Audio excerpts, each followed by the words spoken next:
کچھ اور نہیں تھا سوائے اس کے کہ بدر کے مقتولین کا بدلہ لینا ہے اور ہر قیمت پر ہر اس شخص کو جس نے بدر میں ہمارے لوگوں کو مارا ہے اس کو نہ صرف مارنا ہے بلکہ اس کا ایک ایک عضو اس کے تن سے پہلے کاٹنا ہے اور پھر اس کی جان لینی ہے۔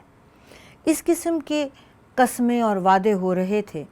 اس قسم کے پلانز تیار ہو رہے تھے۔ حضرت عباس بن عبد المطلب جو آپ صلی اللہ علیہ وآلہ وسلم کے چچا تھے، بدر میں قیدی بن کر آئے اور آپ صلی اللہ علیہ وآلہ وسلم نے اور صحابہ نے ان کے ساتھ بہت ہمدردی رحم دلی کا سلوک کیا، نہ صرف ان کے ساتھ بلکہ اور تمام قیدیوں کے ساتھ۔ عزیزان گرامی، یہ لوگ جو قید ہو کر آئے ہیں،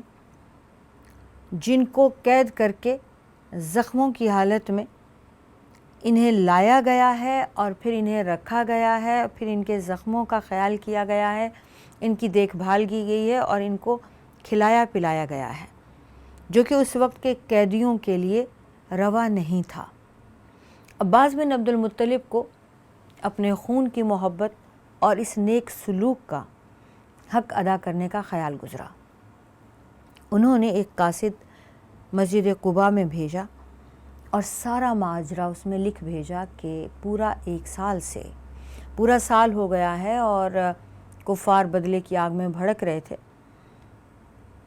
اب یہ شعلے جو ہیں وہ مکہ سے نکل کے مدینہ کی طرف روانہ ہو گئے ہیں۔ اب آپ کے اوپر حملہ کرنا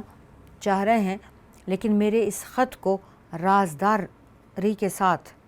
پڑھیے گا اور رازداری کے ساتھ اس پر عمل بھی کیجیے گا، کبھی یہ راز کھلنے نہ پائے کہ میں نے آپ کو اس کی اطلاع دی ہے۔ اور عزیزان گرامی، اگر ایسا نہ ہوتا تو سوئے ہوئے مدینہ پہ مکی لشکر چڑھ دوڑتا۔ جب آپ صلی اللہ علیہ وآلہ وسلم تک ایک تیز رفتار قاصد یہ خط لایا، اس طرح کے پلان ہو رہے ہیں اور اب ایک آدھ دنوں میں یہ مکہ سے نکل کھڑے ہوں گے اور اس طرح سے ان کے پاس اتنا بڑا لشکر ہے، اتنا سامان ہے، اور تو اور یہ عورتوں کو بھی ساتھ لے جا رہے ہیں، تو آپ صلی اللہ علیہ وآلہ وسلم نے مدینہ منورہ کے تمام انصار اور مہاجرین کو اکٹھا کیا اور مشورہ کیا۔ مدینہ میں اس دن تمام دن جنگ کی سی کیفیت پیدا ہو گئی، لوگ کسی بھی صورتحال سے نمٹنے کے لیے تیار تھے، اور ہر وقت یعنی ہر دن جس دن سے یہ خط ملا تھا انہوں نے خود پہ ہتھیار باندھنا شروع کر دیے، بلکہ نماز میں بھی اکثر صحابہ ہتھیار خود سے جدا نہیں کرتے تھے۔ اس میں انصار کا ایک مختصر سا دستہ ہر وقت، جس میں حضرت سعد بن معاذ تھے، اسید بن حضیر تھے اور سعد بن عبادہ تھے، یہ رسول اکرم صلی اللہ علیہ وآلہ وسلم کی نگرانی کرتے تھے۔ ساری رات آپ صلی اللہ علیہ وآلہ وسلم کے دروازے پر گزارتے اور سارا دن آپ کے ارد گرد رہتے۔ ادھر مکی لشکر جب ابوا کے مقام سے گزرا تو ہند جو عتبہ بن ربیعہ کی بیٹی تھی اور یہ سردار بدر میں قتل ہو گیا تھا، اس کا غصہ کسی طور اس عورت کا ختم نہیں ہوتا تھا۔ اس کے بیٹے بھی قتل ہوئے، اس کا باپ بھی قتل ہوا، اس کے بھائی بھی قتل ہوئے، تو اب یہ انتقام کی آگ میں بھڑک رہی تھی۔ اس کا باپ اور اس کے بھائی سیدنا حمزہ بن عبد المطلب کے ہاتھوں قتل ہوئے تھے، تو اس نے مشورہ دیا کہ یہ ابوا میں رسول پاک صلی اللہ علیہ وآلہ وسلم کی والدہ کی قبر ہے۔ اہل مکہ جو آپ صلی اللہ علیہ وآلہ وسلم کے ساتھ ابوا کا وہ مقام دیکھ چکے تھے، کچھ لوگوں نے تصدیق کی کہ ہاں یہاں پہ رسول پاک صلی اللہ علیہ وآلہ وسلم کی والدہ ماجدہ کی قبر مبارک ہے، تو کہنے لگی اشارہ کر کے یہ قبر ہے، اس کو اکھیڑتے ہیں، اسے بے حرمتی کرتے ہیں، اپنا بدلہ میں یہاں سے شروع کرتی ہوں۔ قریش کے سرداروں نے کہا ابو سفیان کی بیوی، جو اس وقت ابو سفیان سپہ سالار بھی تھا اس لشکر کا، کہ بیوی تم ان حرکتوں سے باز آؤ، یہ ایک نیا فساد نہ شروع کر دو